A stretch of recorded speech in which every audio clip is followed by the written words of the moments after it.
Welcome to Your Rights in Your Time. My name is Matthew Johnson, and I'm an attorney in Eugene, Oregon. I practiced law in the area of tenant landlord law for more than 30 years. I'm going to be talking about your rights and obligations as a tenant in a manufactured home or marina facility in Oregon. This presentation is part of a series of short videos discussing various areas of tenant rights in Oregon. These are brief presentations that don't necessarily cover everything or all situations concerning the specific topic of the presentation. So just keep that in mind. This is a general discussion of Oregon law for informational purposes only. It is not intended to be legal advice. It is not intended to apply to your or any specific situation. If you have an individual issue with your landlord, please consult with your own attorney or contact the local legal aid office. They may be able to help you. Refer to the Oregon Residential Landlord and Tenant Act, ORTLA, ORLTA, or more likely the Oregon Revised Statutes, ORS, and specifically to Chapter 90, which is part of the ORS and which contains the Oregon Residential Landlord and Tenant Act. So when referring to a specific statute, I will say ORS 90.100 or ORS 90.610, Section 4, subparagraph B. These are references to specific sections of the law. So you can see or get a copy at the Oregon Legislature's website, www.oregonlegislature.gov. And I urge you all to get a copy of Chapter 90. Today, I'm going to talk about rent increases in a facility. This should be a short topic. How much, how often, and how a rent increase is made is controlled mostly by ORS 90.600. Generally, the statute provides that the landlord must give a written notice 90 days prior to the effective date of the increase. That's ORS 90-600, Section 1, subparagraph A.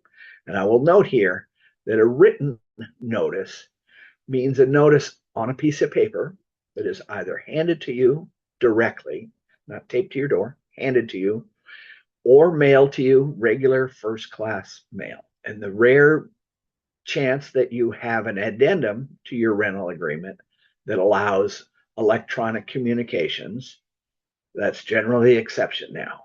But otherwise, an email, a text message is not written notice.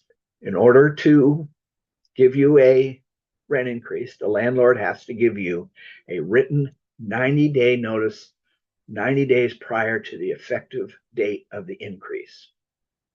In addition, the other requirement is that there can only be one increase allowed per year.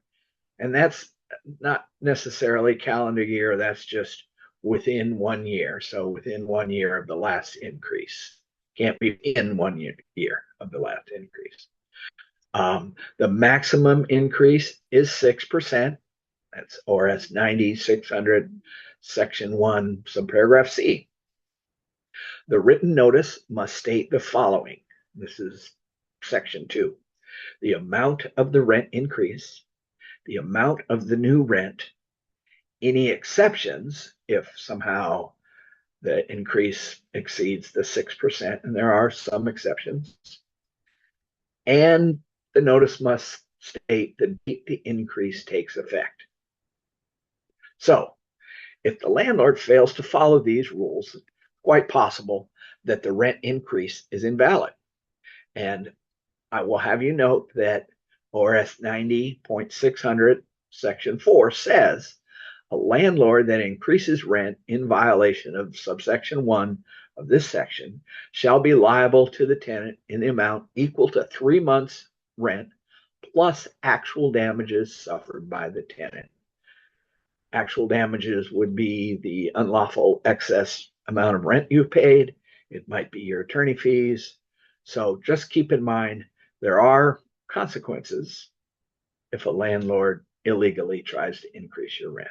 I want to point out that these requirements apply to any and all residential agreements for an owner-occupied dwelling in a facility.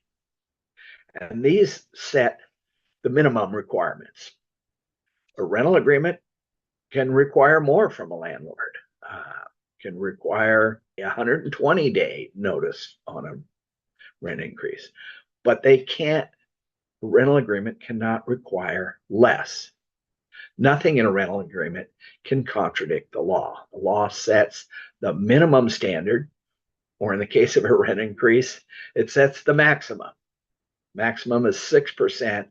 It doesn't matter if your rental agreement says landlord can raise your rent 20%. The law says the max is 6%, and that is the max. Any part of the rental contract that contradicts the law is invalid. These limits and requirements also apply to any renewal or extension of a fixed-term rental agreement, also known as a lease. And I urge you to watch the short video concerning fixed-term rental agreements versus month-to-month rental agreements. And a hint, month-to-month rental agreements are preferable. I will note something else that's important. Merely meeting the requirements to offer a renewal of a rental agreement 60 days before the expiration of the previous term agreement does not necessarily meet the requirement for a rent increase notice, which is 90 days. While your landlord may give you a proper 60-day notice about a renewal, that is not sufficient if that new lease has a rent increase in it.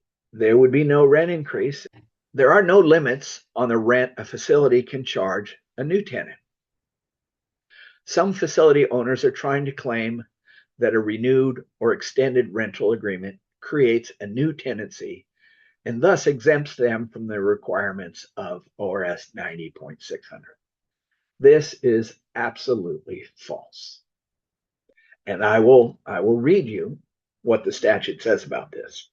This is ORS 90.545, Section 3. A landlord's proposed new rental agreement may include new or revised terms if the new terms are consistent with the rights and remedies provided to the tenants under this chapter, Chapter 90, including limits on rent increases under ORS 90.600.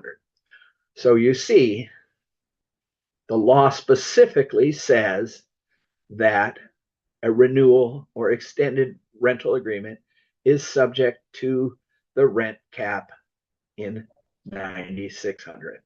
So it doesn't even matter if theoretically it creates a new tenancy. The law says the rent cap applies. So let me just quickly review what I've told you. No rent increase without at least a 90-day written notice. That notice must meet all the statutory requirements. Only one increase per year. The increase cannot exceed 6%. These rules apply not just to people on month-to-month rental agreements, but they apply to anybody on a long-term agreement, and they apply when there's a renewal or extension of a long-term agreement. And again, the 60-day notice about a renewal is insufficient for a rent increase if the new rental agreement contains a rent increase. A couple of final thoughts here. If you live in a facility that has less than 30 tenants, the 6% rent cap does not apply to you. Also, if you are in a facility that is less than 15 years old, that 6% increase would not apply. 6% limit would not apply to you either. So I think that covers everything here. I want to thank you for listening and good luck.